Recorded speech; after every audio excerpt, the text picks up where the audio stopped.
The big questions that I'm hearing this week are about homeschooling moms who are ready to give unschooling a shot. They've tried everything else. It's so funny how hard some people cling to those stories that this all has to look like some version of school. But they, maybe you, have come to the end of the line. Either you've tried it all, or the kids have finally gotten strong enough to simply flat out refuse. Or maybe there are more tears than there should be, theirs and yours. That's not what you started this for. Power struggles and hating it by the end of the day. So I want to talk to you about shifting to unschooling and how you can really do that. If you're new here, hello, I'm Sue Patterson, the human behind all things unschooling mom to mom. My own unschooled kids are all grown, all in their 30s. 2 have birthdays this week, one turning 31 and the other 34, and the third is later in March turning 36. That's a lot of life experience that I can share with you. And why I try to do this as a quick unschooling pep talk every week. Unschooling was an unexpected path for us, and I'm so glad we stumbled onto it. I want to help you see that it can work for your family too. And you're not going to believe this. It was a shocker to me too. But next week is our Unschooling Mom to Mom podcast anniversary. We're entering our 5th year with 164 episodes, and we have had 330,000 downloads since we started. No ads, no guests, just you and me here chatting, a little tip jar if you're so inclined. I don't know if you know this, but I have no big strategy when it comes to these podcasts. I try to lay out a plan for each month, but something always gets in the way. Either some question rolls in a few times and then that suddenly is what I want to talk to you about. My marketing coach, Gwen Montoya, if you have a small business, you want her on your team. She tries to remind me that creating a plan for it all would be a better tactic. And while I agree, I just can't seem to pull it off. So maybe I should embrace the spontaneity of it all. Feel free to leave a comment about what you'd like to hear, and I'll probably take you up on it. About a year ago, I did podcast number 136 about switching from homeschooling to unschooling. I even converted it to a video if you'd like to see it. I gave you 5 steps to start if you're ready to make the leap from the conventional homeschooling style to this unconventional approach. Number 1, you don't have to use the word unschooling if it bugs you. Number 2, you probably are going to have to go back to deschooling. Truthfully, that's what's been your big hurdle all this time. Number 3, talk less, listen more. Number 4, get clear on your why. And number 5, learn how to brainstorm with the kids. And those are still really great first steps. I'll put the link to that podcast because it'll give you a little bit more information about each of those steps in case you missed it. But today, let's talk about overcoming that hesitation that you have. We're coming up to spring. And for any of you who have been in the homeschooling world for more than a year, you know that this is the time that the communities really start buzzing about buying curriculum for next fall. Maybe this year didn't go that well, but when we see that math program or that cool literature set, we're practically salivating. Maybe we wish our own learning had looked more like this, or maybe we're just victims of the marketing hype that promises your kids will be gleefully gobbling it all up. Or maybe it says it'll be easier, or your kids are going to get into college if you use this, or something. Companies spend a lot of money figuring out what your pain points are. And man, do they know how to hone in on them.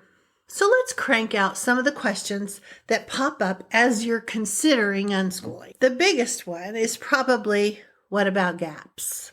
Realistically, though, none of us retained everything from our school experiences, yet here we are. Retention comes when a child is interested in the topic and the learner sees the need to know it. That doesn't come when you cram as much as you can in, regardless of the context or the desire. We're often pummeled with, someday they might need it. But if we focus on the topics the learner wants to know about now and ripple out from there, our kids can amass a body of information that will really be useful for them. When we start thinking about way down the line, that's fear. and it's distracting us from what's important right now.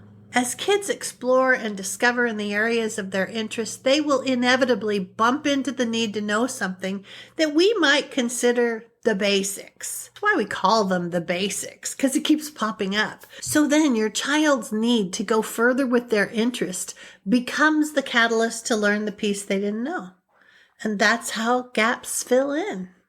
The other thing to remind yourself is that information is everywhere. There's no gatekeeping. No, we have to try to remember this because we're going to the library on Thursday and we'll need to look it up, and that's where all the information is.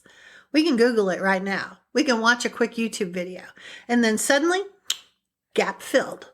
That's always available to us at 9, at 19, at 29, whenever we need it. Better to learn how to do that and not just wait for some powers that be to spoon feed it all to us.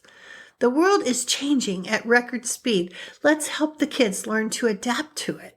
Unschooling allows kids to take the initiative and really own their unique learning path. Another question is, how will I know if they're learning?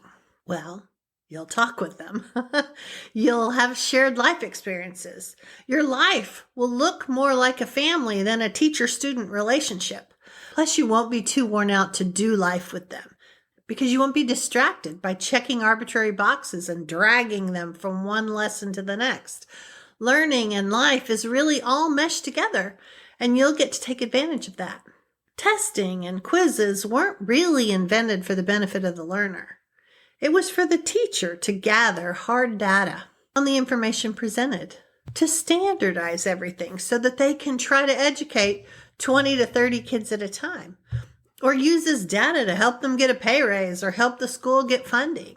We don't need tools like that when conversations will suffice. We don't need to peel back their scalp and check in on their brain any more than we need to uproot a plant to see how the roots are progressing. We create a healthy environment and we will know they're growing and learning and thriving. Another question is, how will they get into college as an unschooler if they want a career that requires it? Well, this is easy because unschoolers are getting into colleges and universities and trade schools all the time. Parents have to convert their unschooled life into educational jargon, but it's not hard. And I have transcript courses and tools to help you do this when you're ready. And the last question for today is, how do I cope if I'm the only unschooler in my area? Well, sometimes they're there and you don't realize it. But diving into kid interests that aren't academically focused can kind of lure them out of the shadows. It may be about creating the community that you want to see. I have some podcasts about that and more resources to help you. We moved a lot as a military family, and I had a lot of experience creating communities wherever we went. And sometimes you need your community to be online. Whether the problem is getting out of your house, getting your kids out of the house, or finding other people out there. My membership group is going to start having virtual park days and virtual mom's night out. Or maybe that's really more of a mom's night in. So you could tap into it if you're feeling isolated. So you have options. And while it might feel scary at first, I can't tell you the number of times I've heard someone say, I wish I had been braver sooner. Or I wish I hadn't stuck with the ways that weren't working for so long. Or it ended up putting unnecessary obstacles in our relationship, and that had a negative impact. Remember, nothing is in stone. When I first started homeschooling, I thought, well, we'll try this for a little while and then we'll go back. We didn't. And then when I was switching to unschooling, I hesitated to even call ourselves that because I kept thinking, well, for right now, it works for us, but I don't know if it always will, so I don't want to commit. That's fine too. Live in the moment, because all that time I wasn't committing, I was learning more about my kids, about learning and unschooling, about my own stories in my head of how things are supposed to be. Unschooling parents evolve too. You're probably already seeing that. I just want you to know that you don't have to do this alone. So, one last thing. I'm going to tell you something so that you can be my accountability buddy for a project that I want to do. I want to create a free mini course over at YouTube about making this leap from homeschooling to unschooling. I already have a very basic getting started free mini course over there, but I've finally gotten some clarity of what I would want to include to help the parents that have been homeschooling. The way they were doing it wasn't working, stopped working, never worked. I don't know. And they're ready to shift, but they have concerns. So my goal is to have this ready in March.